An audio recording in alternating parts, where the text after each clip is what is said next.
ताक पिण्याचे फायदे। नंबर 1, ताक प्यायल्याने शरीरातील उष्णता कमी होते। नंबर 2, ताकाच्या सेवनाने पोट साफ होते आणि पचनशक्ती सुधारते। नंबर 3, ताक प्यायल्याने त्वचेवरील काळे डाग, पिंपलचे व्रण कमी होण्यास मदत होते। नंबर 4, त्वचा मॉइश्चराइज व चमकदार राहते। 5, उन्हाळ्यात डिहायड्रेशनचा त्रास कमी व्हावा यासाठी ताक प्यावे।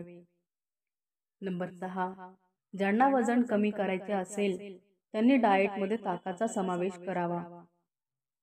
नंबर 7, ताकामध्ये भरपूर कॅल्शियम असते, त्यामुळे हाडे आणि दात मजबूत होतात। नंबर 8, तोंड आले असेल तर ताकाच्या गुळण्या आणि दह्याचे पाणी प्यावे, आराम मिळेल।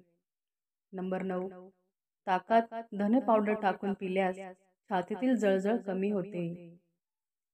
नंबर 10, कोलेस्ट्रॉलची पातळी नियंत्रित करण्यासाठी रोज ताकाचे सेवन फायदेशीर ठरते। नंबर 11, ताकामध्ये पोटॅशियम असल्याने रक्तदाब नियंत्रण ठेवण्यास मदत होते। नंबर 12, ताक पिल्याने पोटातील जंत मरतात, पोटदुखी बरी होते।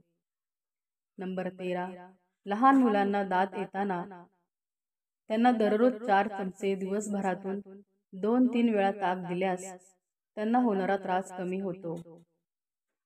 नंबर 14, पित्ताचा त्रास असल्यास ताकात साखर व काळी मिरी टाकून प्यायल्यास पित्त कमी होते। 15, थोडे जायफळ पूड टाकून ताक प्यायल्याने डोकेदुखी कमी होते। 16, 3 दिवस काही न खाता ताक पिल्यास शरीराचे आपोआप पंचकर्म होते। 17, लघवीचा त्रास होत असेल तर ताकात चिमूटभर मीठ टाकून प्यावे, आराम मिळतो। 18, ताकात मिरी पावडर व सैंधव मीठ टाकल्याने अन्नपचन चांगले होते। 19, ताकामध्ये अ, ब, क, ई जीवनसत्वे असल्यामुळे उन्हाळ्यात आवश्यक पोषक तत्व देतात। 20, थंडीच्या दिवसात ढगाळ वातावरण किंवा पावसाळ्यात ताकाचे सेवन टाळावे। धन्यवाद।